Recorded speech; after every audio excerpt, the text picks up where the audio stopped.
ఈరోజు ఒకటే నేను అడుగుతున్నాను చంద్రబాబు నాయుడు, నువ్వు ఎప్పుడు సింగిల్గా పోటీ చేసినా నీకు ఎన్ని సీట్లు వచ్చినాయో ఒకసారి గుర్తు చేసుకో. నువ్వు సింగిల్గా పోటీ చేసావు.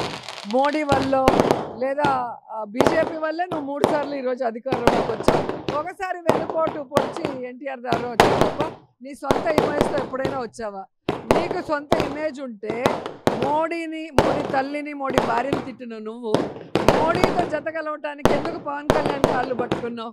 ఈరోజు నీ విజయం నిజమైతే జగన్ గారు బీజేపీ కలవడానికి రెడీగా ఉన్నా ఎందుకు కలవలేదు? అలా అడ్డదారిలో అధికారంలోకి రావడం జగనన్నకి ఇష్టం ఉండదు కాబట్టి ఈరోజు చంద్రబాబు నాయుడు అడ్డదారిలో వచ్చాడు అధికారంలోకి. ఆయన వచ్చాక ఏ వెల్ఫేర్ లేదు, ఏ డెవలప్మెంట్ లేదు. జగనన్న ఇస్తున్నవి ఇస్తానన్నాడు, అవి కూడా ఇవ్వలేదు.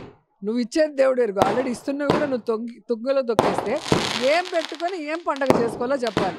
నిన్న సిగ్గు లేకుండా ఏదో దీపావళి చాలా ముందుగా చేసుకున్నాడు. ఎందుకంత అర్జెంటు?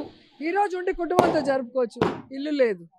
ఆంధ్రప్రదేశ్లో హైయెస్ట్ టైము ముఖ్యమంత్రిగా ఉన్నానని చెప్పుకోవడమే తప్ప ఆంధ్రప్రదేశ్లో ఇల్లు లేదు. ఒక పండగ చేసుకోవాలి అంటే ఈరోజు హైదరాబాద్లో పోయి చేసుకుంటున్నారు అందరూ, వాళ్ళ మంత్రులు కానీ, డిప్యూటీ కానీ, చంద్రబాబు నాయుడు కానీ, లోకేష్ కానీ. అంటే ఎంత సిగ్గుచేటు! ఈ రాష్ట్ర ప్రజలు అర్థం చేసుకోవాలి. ఇలాంటి వాళ్ళకి మీరు ఓట్లు వేశారు. మీకోసం 24 hours అమరావతిలో కూర్చొని పనిచేసిన జగన్మోహన్ రెడ్డిని కాదనుకొని ఈరోజు మీరు ఏమైపోయింది? చిమ్మ చీకట్లో ఉన్నారు, కష్టాల్లో ఉన్నారు. ఇవన్నీ పోవాలి అంటే మళ్ళీ జగనన్న ప్రభుత్వం వస్తేనే. ఎందుకంటే ఒక పండగ చేసుకోవాలంటే డబ్బు ఉండాలా? ఓ పండగ చేసుకోవాలంటే మన ఇంట్లో పిల్లలు చక్కగా చదువుకుంటూ ఉండాలి, ఇంట్లో పెద్దవాళ్ళు ఆరోగ్యంగా ఉండాలి. ఈరోజు ఆరోగ్యశ్రీ లేదు, పిల్లలకు ఉద్యోగాలు లేదు, ఫీజు రియంబర్స్మెంట్ లేదు, అమ్మఒడి చూస్తే అరాకొరా కూడా ఇవ్వలేదు. మాట్లాడిన మాటలకి ఇప్పుడు చేస్తున్నవి మనమే చూస్తున్నాం. సో ఏ విధంగా ఏం పండగ చేసుకోవాలో చంద్రబాబు నాయుడు చెప్పమనండి.